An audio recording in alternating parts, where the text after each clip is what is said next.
Assalamualaikum warahmatullahi wabarakatuh. Waalaikumsalam warahmatullahi wabarakatuh. Gimana kabarnya anak-anakku semua? Alhamdulillah. Baik, Pak. Selamat siang semuanya. Siang, Pak. Luar cuaca cerah sekali ya. Masih semangat di jam-jam terakhir seperti ini. Baiklah.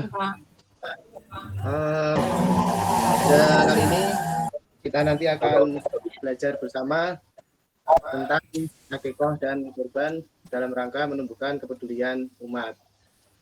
Sebelumnya, agar belajar kita bermanfaat dan mendapatkan ilmu yang bermanfaat, seyogyanya kita awali dengan berdoa terlebih dahulu. Silahkan Pak Rosid, Mas Rosid, untuk dipimpin doa mengawali pertemuan pada siang hari ini. Silahkan. Ya Pak, semuanya. Ya, berdoa mulai.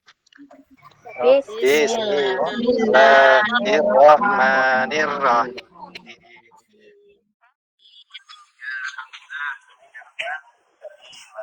Baiklah, anak-anakku semua yang soleh-soleha, kita akan belajar bersama tadi tentang akikah dan kurban. Sebelumnya, pertemuan yang lalu kita belajar apa, anak-anak? Tentang menyayangi binatang, tentang syariat menyembelih. Ya, baiklah. Langsung saja untuk bab. Ya, kali ini tujuan pembelajarannya peserta didik mampu menjelaskan pengertian akikah dan kurban secara benar. Kemudian yang kedua, menunjukkan dalil tentang akikah dan kurban. Maaf ya, salah ketik itu ya, dengan benar. Dan yang ketiga, menunjukkan hikmah ibadah akikah dan kurban dengan benar. Nah, pertama, pengertian kurban. Menurut bahasa berasal dari koroba yang berupa kurbin yang artinya mendekat atau dekat. Menurut istilah, kurban adalah menyembelih binatang ternak dengan maksud pertama mendekatkan diri kepada Allah Subhanahu wa taala. Masih bisa dibaca ya, diamati bersama-sama. Waktu penyembelihan ya. Waktu penyembelihan hewan kurban yang utama adalah pada hari raya Idul Adha setelah terbitnya matahari. Selain itu ada lagi waktu untuk penyembelihan hewan kurban anak-anakku semuanya. Ya, pada hari Tasyrik ya, tanggal 11, 12 dan 13 Dzulhijjah. Nah, sekarang hukumnya, kira-kira ada yang sudah tahu belum hukum ibadah kurban ini? Siapa ya? Bu Yanti? Ya, Mbak Yanti. Hukum kurban apa Bu? Apa Mbak? Hukum kurban adalah sunnah mu'akkad, Pak. Sunnah mu'akkad yang sangat dianjurkan. Dalilnya ini ya, Quran surat Al-Kautsar ayat 1 sampai 3. Mas Indra mohon dibacakan. Nggih, dalil Bapak ingkang pundi, Pak? Itu dalilnya tentang hukum kurban. Dibaca ya. Ya, surat Al-Kautsar itu. Bismillahirrahmanirrahim. Inna anakal kautsar. Fasholli li rabbika wanhar. Inna syani'aka huwal abtar. Sudah, Pak? Ya, shadaqallahul adzim. Alhamdulillah. Bagaimana teman-teman mendengarkan suara Mas Indra? Merdu sekali ya. Hebat ini bisa maju untuk lomba MAPSI tahun ini nanti maju tilawah ya Mas Indra ya. Ya. Iya, Pak. Ya. Iya, Pak. Selanjutnya jenis dan ketentuan hewan kurban. Nah, ini ketentuannya dulu. Yang pertama dapat untuk kurban hingga 7 orang. Sapi atau kurban. Dapat untuk kurban 7 orang. Kemudian domba, kambing atau biri-biri dapat untuk kurban untuk 1 jiwa. Nah, kemudian syaratnya hewan ternak cukup berumur 5 tahun. Kemudian sapi atau kurban berumur. Kemudian domba atau biri-biri lebih dari 1 tahun. Kambing berumur lebih dari 2 tahun. Dan syarat lainnya yaitu tidak cacat. Tidak cacat ini apa saja anak-anak? Dikatakan tidak cacat hewan kurban, kira-kira apa saja? Ayo dibaca bersama. 1, tidak buta, tidak sebelah. Yang kedua apa? Tidak sakit. 3, dan tidak kurus yang tidak berbaju. Ya, selalu diperhatikan loh ya di layar yang Bapak sampaikan ini. Nah, seperti ini ada hadisnya, hadis riwayat Ibnu Majah. Bagaimana Mbak Evi? Ya, masih memperhatikan tuh. Masih hukum. Tengok kanan kiri. Maksudnya masih hukum kurban, Pak. Oh, masih hukum kurban. Benar. Hukum korban slide-nya. Nggih. Nggih, sampun, Pak. Sudah ya. Pon.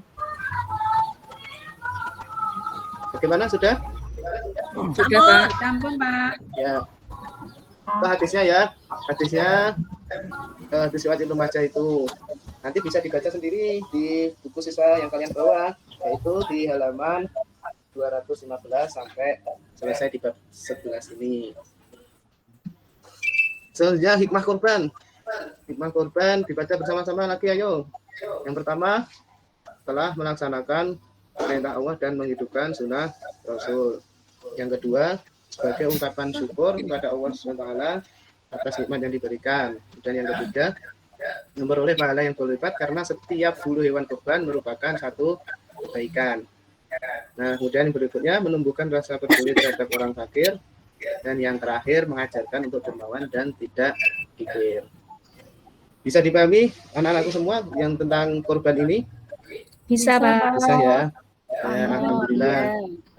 Gambar di layar cukup jelas ya. Untuk penjelasan nanti bisa dibaca bersama di buku siswa kalian. Selanjutnya, kan tadi Bapak di awal sudah menyampaikan kita akan belajar tentang kurban dan akikah. Sekarang yang akikah. Nah, pengertian akikah apa?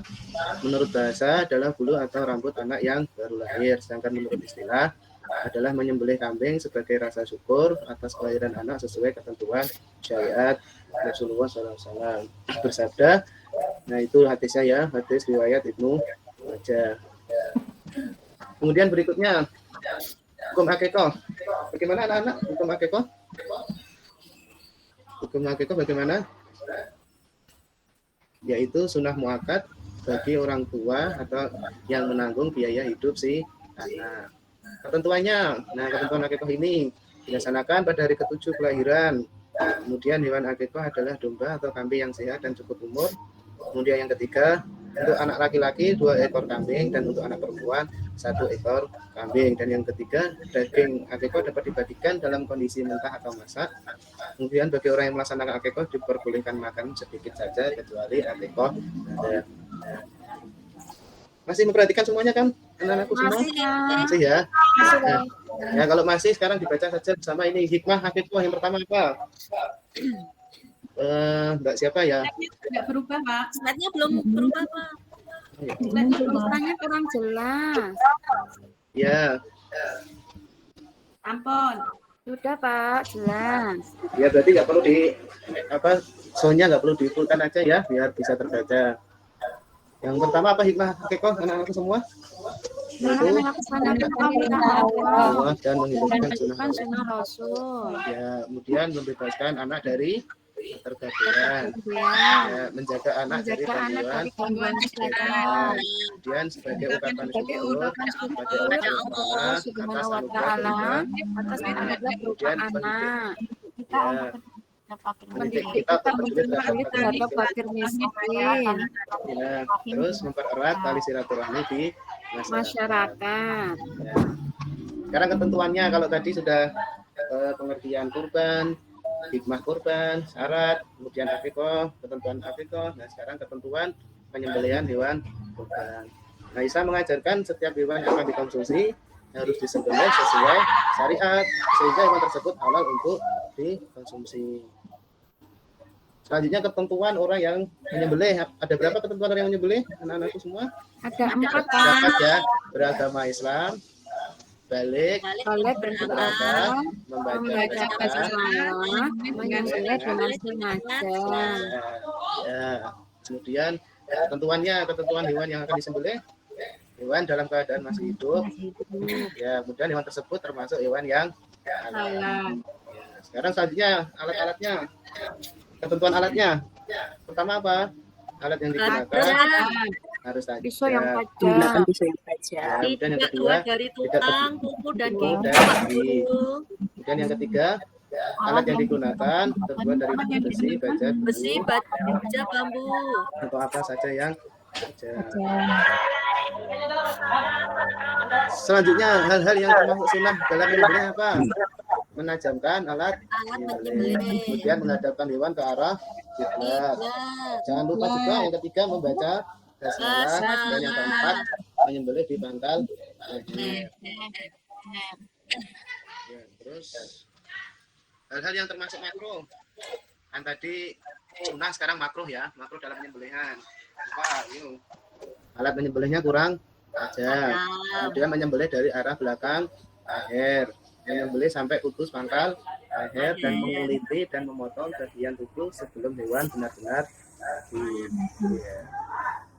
Nah ini gambar hewan yang boleh untuk digunakan. Berarti ayam nggak boleh ya Pak?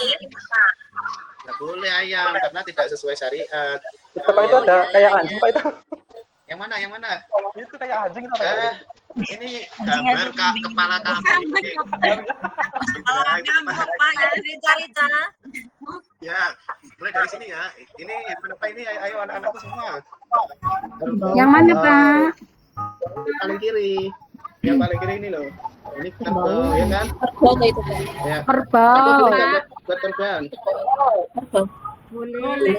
Apa boleh? Biasanya di daerah Kudus, daerah Demak, daerah Pantura itu biasanya korbannya dengan kerbau. Kalau ini apa? Sapi, udah sering ketemu ya. Ini unta. Ya, dan ini kepala kambing Mas Indra ya, bukan. Bedanya cuma itu. telinganya aja. Iya. Hidungnya beda kok Pak, ya, hidungnya. Mas. Nah, sekarang tadi sudah hewan-hewannya ya, sekarang tahapan sembelih hewan korban. Yang pertama, pastikan hewan korban sehat dan tidak cacat. Kan tadi di awal Bapak sudah sampaikan larangannya itu tidak boleh cacat. Kemudian saat menyembelih hewan tidak boleh kasar, harus dengan perasaan ya anak-anakku semua. Nanti kalau kalian sudah, khususnya yang mas-mas ini, nanti pada saatnya ditunjuk takmir masjid jadi jagal ya jangan kasar sama hewan, jadi harus ada perasaannya. Itu ya. Kemudian yang ketiga, hewan yang akan disembelih dan belum sembelih tidak boleh saling dilihat. Nah, itu ya. Makanya kan di masjid-masjid kan jaraknya dijauhkan tempat penyembelihan sama tempat antrinya. Kemudian menyembelih sesuai syariat Islam dan menghadap kiblat. Kemudian penyembelihannya dilakukan di bagian leher dan harus memutus 3 saluran namun tidak memutus leher. Kemudian beri jeda waktu 5-10 menit sebelum pengulitan dan pemotongan. Nah, selesai. Ditembak boleh nggak Pak? Ditembak nggak boleh, itu kan kasar, kekerasan, nggak ada perasaan itu. Kan tadi Bapak saya sampaikan harus dengan halus. Ya kan, bahkan Mas Rosid pernah ya ketemu sapi mau disembelih ngamuk gitu ya. Nah, itu Takut Pak. ya dielus-elus. Dielus-elus Siap, Pak. gitu. Ya. Gitu ya anak-anakku semua. Bagaimana materi yang sudah Bapak sampaikan? Kira-kira ada tanggapan, pertanyaan dari kalian semua? Tidak ya, bisa dipahami. Ini sambil membuka buku materi siswa loh ya yang kalian bawa.